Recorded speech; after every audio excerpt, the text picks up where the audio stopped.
প্রথম ওডিআইতে বাংলাদেশ শ্রীলঙ্কা যে হারলো এর পিছনে অনেক কারণ হতে পারে, কিন্তু আমার কাছে যে তিনটে কারণ মনে হয়েছে সে তিনটের কথা বলবো। এক সময় মনে হচ্ছিল বাংলাদেশ 40 থেকে 42 ওভারে ম্যাচটা ফিনিশ করে দেবে, কিন্তু ভাই সেখান থেকে শ্রীলঙ্কা 77 রানে ম্যাচটা জিতে যায়। বাংলাদেশ এক সময় 100 রানে 1 উইকেট, তানজিদ আর শান্ত দুজনে খুব ভালো পার্টনারশিপ করেছে, দুজনে খুব ভালো খেলছে। সে টাইমে শান্ত রান আউট হয়ে যায়, আর এই একটা রান আউট ম্যাচটা পুরো ঘুরিয়ে দেয়। নেক্সট 5 রান করতে 7 উইকেট বাংলাদেশ হারায়। এক সময় মনে হচ্ছিল বাংলাদেশ 40 ওভার ম্যাচটা জিতে যাবে, সেখান থেকে ভাই বাংলাদেশ 5 রান করতে 7টা উইকেট হারায়।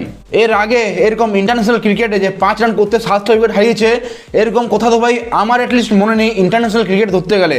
তো আমার কাছে প্রথম কারণ হলো ব্যাটিং ভাই, ব্যাটিংটা মেন কারণ হলো বাংলাদেশের হারার।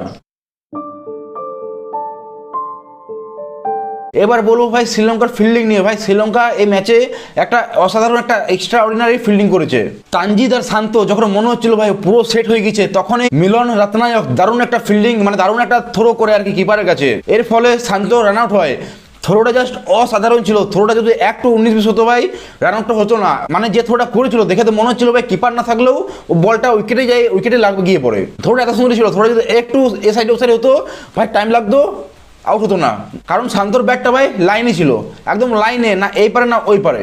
এই থ্রোটা যদি এত সুন্দর না হতো, রান আউটটা যদি না হতো, তাহলে ভাই তানজিদ আর শান্ত যেভাবে খেলছিল মনে হচ্ছিল বাংলাদেশ 9 উইকেটে জিতে যাবে। এরপর হাসরাঙ্গার বলে তানজিদের ক্যাচটা লিয়েঙ্গা যেভাবে নিল ভাই একটা দারুণ ক্যাচ ছিল। আমাকে যুবরাজ সিং রিকি পন্ডিংয়ের ক্যাচগুলোর কথা মনে পড়িয়ে দিল ভাই। দারুণ একটা ক্যাচ ছিল, একদম উড়ন্ত ভাই, সুপারম্যান। আমার কাছে ভাই ওটা 2025-এর আপাতত এখনো পর্যন্ত 2025-এর এটা আমার কাছে সেরা ক্যাচ। আমার কাছে অ্যাটলিস্ট এটা সেরা ক্যাচ, বেস্ট ক্যাচ ছিল যে ক্যাচটা নিল আর কি লিয়েঙ্গা। দারুণ একটা ক্যাচ। যে দুটো ব্যাটসম্যান ভাই সবচেয়ে ভালো খেলছিল তানজিদ আর শান্ত, সেই দুটো ব্যাটসম্যানকে ভাই শ্রীলঙ্কা ফিল্ডিংয়ের জন্য আউট করেছে। কেবল রিজেন্ট একটাই ফিল্ডিং ভাই, একটা দারুণ থ্রো আর দারুণ ক্যাচ। এছাড়াও লাস্ট একটা তিক্সানার দারুণ একটা ক্যাচ নেই, ওটা লাস্ট মুহূর্তে তো, কিন্তু হ্যাঁ ক্যাচটাও ভালো ছিল। সো যদি বাংলাদেশের ব্যাটিংয়ের পর কোনো একটা রিজন থাকে হারার, সেটা আমার কাছে ভাই হচ্ছে শ্রীলঙ্কার একটা এক্সট্রা অর্ডিনারি ফিল্ডিং। 3 নাম্বারটা বলি তোমার বোলিং চেঞ্জ ভাই। পিচ রিপোর্টে বলা হলো এই পিচটা 260 থেকে 80 রান করা যাবে, মানে একটা 260 থেকে 280 রানের পিচ এটা। সেখানে শ্রীলঙ্কা 244 রানে অল আউট হলো। বাংলাদেশ দারুণ বল করলো, যেটা একটা অ্যাভারেজ স্কোর মাঠে, সেখান থেকে 15-20 রান কম করলো শ্রীলঙ্কা। তো এই বলতে হবে যে বাংলাদেশ দারুণ বোলিং করলো, কিন্তু ভাই বোলিং চেঞ্জে প্রবলেম করলো। কারণ ভাই শান্তকে বল দিল একটা পার্ট টাইম বোলার, ঠিক আছে, ও প্রথম ওভারে এসে লিয়েঙ্গার উইকেটটা নিয়ে নিল, ঠিক আছে, কিন্তু তারপরেও ওকে আবার কেন বল দেওয়া হলো? একটা বোলারের কাজ কি? একটা যে পার্ট টাইম বোলার ওর কাজ কি? ওর কাজে সাধারণত 2-3 ওভার তাড়াতাড়ি পের করে দেওয়া, যদি মানে ব্যাটিং টিম খুব ভালো খেলছে তাহলে, বা একটা ব্রেক থ্রু দেওয়া, যে পার্টনারশিপ ভালো হচ্ছে ব্রেক থ্রু দাও। সেটা শান্ত করে ফেললো, লিয়েঙ্গাকে আউট করে দিল। তারপরেও শান্ত বল করে গিয়েছে ফুল টস, নো বল, মানে যাতা বল করে গেছে। 8 রান রেট খেয়েছে, 4 ওভারে 32 রান, মানে 8 রান রেট খেয়েছে। 8 রান রেট দিয়ে বল করেছে, যেখানে মুস্তাফিজুর রহমান 4 রান রেট, 6 ওভারে 24 রান দিয়ে একটা মেডেন। এত সুন্দর একটা বল করেছে, মানে বাংলাদেশের বোলারদের মধ্যে সবচেয়ে কমে মুস্তাফিজুর রহমানই বল করেছে, কিন্তু সে 4 ওভার বল করেনি ভাই। পুরো 10 ওভার তার কোটা করেনি ও, 4 ওভার, মানে 4 ওভার বাকি, 6 ওভার করেছে, 4 ওভার বাকি ওর। অ্যাটলিস্ট তুমি 2 ওভার করাও শান্তকে, 8 ওভার তো মুস্তাফিজুরকে দাও। আর মেহেদী হাসান মিরাজ কেন বল করলো 10 ওভার? মেহেদী হাসান মিরাজ কেন বল করলো? বল ভালো করেছে, কিন্তু ভাই যখন তোমার কাছে মুস্তাফিজুর রহমান আছে তখন ও কেন বল করলো না? সো এটা আমার একটা কারণ লেগেছে, বোলিং চেঞ্জে প্রবলেম ছিল ভাই। প্রথম হলো ব্যাটিং কোলাপস, সেকেন্ড রিজন হলো শ্রীলঙ্কার একটা এক্সট্রাঅর্ডিনারি ফিল্ডিং, থার্ডে হলো ভাই বোলিং চেঞ্জ ক্যাপ্টেন্সিতে। ইভেন আমি ক্যাপ্টেন্সিও বলতে পারি, যদি আমি ক্যাপ্টেন্সি বলি না, ক্যাপ্টেন্সি তো লিটন দাস ভাই লাস্ট যদি তুমি 7-8টা ম্যাচ দেখো না, 3-4টে 0 করেছে হয়তো, 4 রান 6 রান, কিন্তু চলো আমি মানছি এটা ব্যাটসম্যান হতে পারে। সচিন তেন্ডুলকার যখন খেলতেছিল ইন্টারন্যাশনাল, প্রথম 9টা ম্যাচে একটা স্কোর 50 করেছিল। সচিন তেন্ডুলকার কেবল একটা হাফ সেঞ্চুরি ছিল, ঠিক আছে মানছি ব্যাটসম্যান এটা হতে পারে।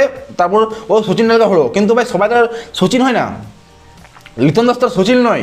কিন্তু আমার কোয়েশ্চেনটা হলো যে লিটন দাস খেলছে, ও 4 নম্বর পজিশন, ঠিক আছে, ওর 4 নম্বর পজিশনটা ভাই খুব বাজে পজিশন। লিটন দাসের জন্য 4 নম্বর পজিশনটা খুব বাজে।